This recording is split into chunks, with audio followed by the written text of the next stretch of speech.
This will be part 1 on how I do panel knitting on my 48 needle circular knitting machine. This will show how to set up the machine and also how to cast on and cast off, as well as how I count the rows to make it the easiest way possible because the row counter does not work in panel mode. So let's get going. So some things you're going to need is your yarn. You're going to need waste yarn.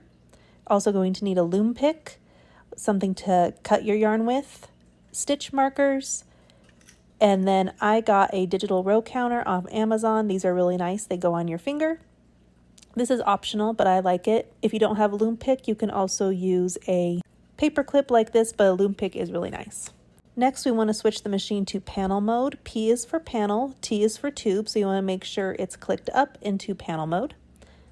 I also marked with a Sharpie a few things. So the 46th needle, the yarn will hook onto.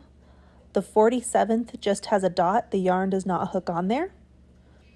But this post, the yarn wraps around this. So I have it marked so I can see it as a visual. It goes back and forth. And so I also marked down here because you guys will see it more down here. That mark is for this post. The yarn needs to go over that twice. My 48th needle, that has a dot. The yarn doesn't go on there. The first needle, second needle, same thing. They just have dots because the yarn does not hook on there. And then my third needle, it has a line because the yarn hooks onto that needle.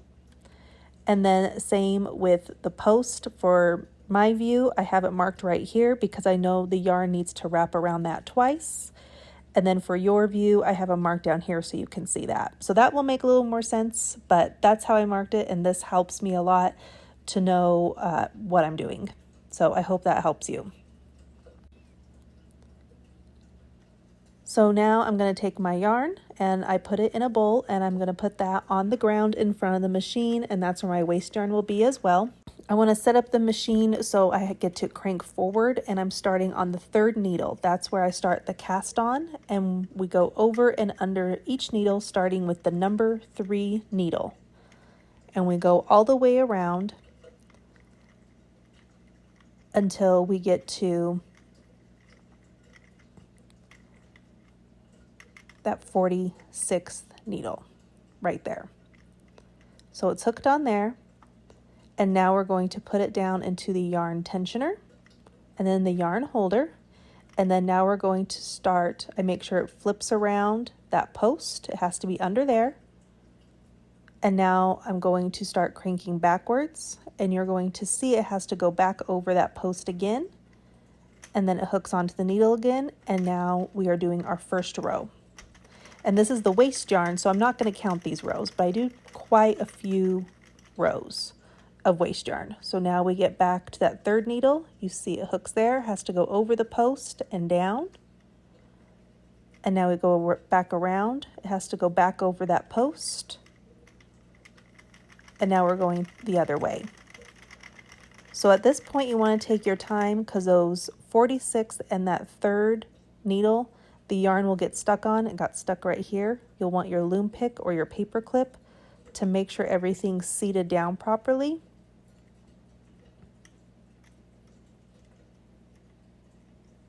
And you just want to make sure it's over those 2 teeny posts and around where it needs to be.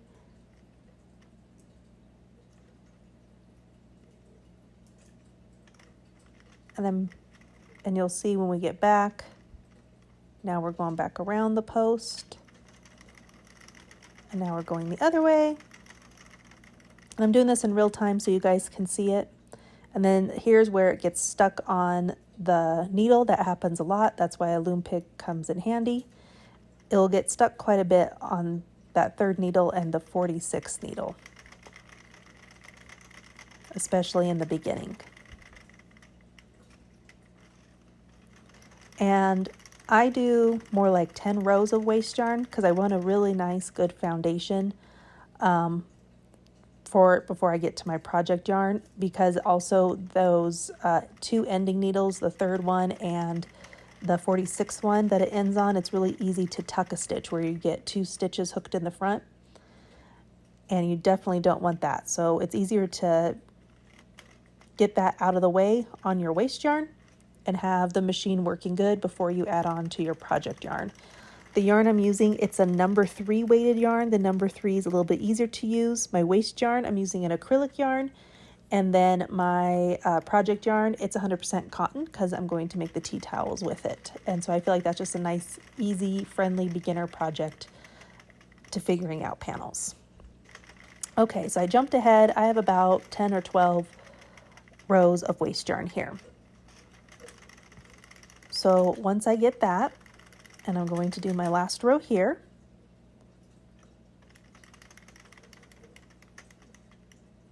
So I'm going to stop it at my 3rd needle, take my waste yarn out, put it in the middle of the machine, and now we're going to add on our project yarn. And again, we only need it, make sure it's down, seated all the way into that yarn holder and in the tensioner. And then we need it to be wrapped around the 3rd needle.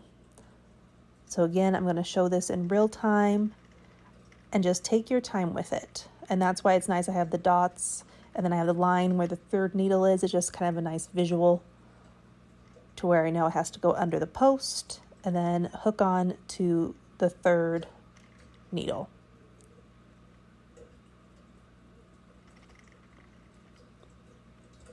So that needle right there, make sure it hooks on.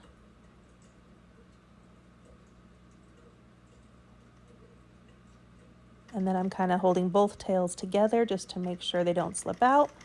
And now this is row 1. And now we want to start counting our rows. So there's row 1. And then I'll count it with my counter. Now we're going to go back the other way. And here's row 2. And then once I get all the way back around, then I'll click my counter again. And since this is only row 2, I'm going to hold on to those tails and I'm going to slow down just to make sure. Do row 2. Now we're going to go back around again.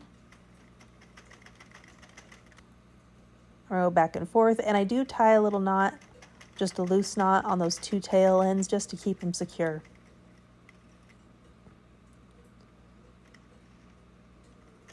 And we're just going to go back and forth like this. So now we're working with our project yarn. And this is 100% cotton yarn, so it does seem to stick a little bit more, but it works very well since it's a number 3 lightweight yarn. And then again, it gets a little stuck. And you just want to make sure everything's pushed down and seated where it needs to be. And then I'll jump ahead a little bit more. You see where a stitch gets tucked coming up here. So I'll show you that as we're coming around. It's on the last needle, that's where it seems to always happen. It's actually tucked there because there's 2 loops in front. And I'll do another video with a close-up of this, but I just stop and we have to put one of those loops back around the needle so it's no longer tucked. So that can happen. It definitely happens when the project begins or if like I'm going too fast and I didn't catch it, that it didn't pop all the way down, up and over. So got that fixed and we'll continue. Next I'll show how I count my rows once I get a few rows. So now how I count my rows, I'm going to zoom in here. You can see I have the project yarn and then that dark teal, that's my waste yarn. So that first row of white, that's my project. And I count these little loops here. So if we start 1, 2, 3, 4, 5, 6, 7, 8, 9, 10. There's my 10th one. I'm just going to stick my loom pick in there. And I'm going to add a stitch marker. For the first time I count as a double check, I count 10 first. Get that hooked up here, and now let's double check our count.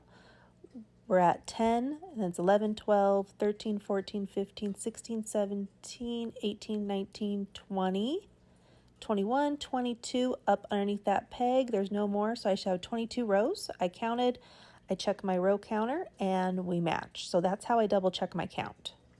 Next, once we get more rows, I'll show you how I continue to check my count, and we'll also finish up with the waste yarn and how to cast off. But I'm at about my 10 minutes, so I'm going to go to a part 2. I'm going to work on that right now and post it as soon as it's done. Thank you so much for watching, and like and follow for more and to see part 2. Happy crafting, guys.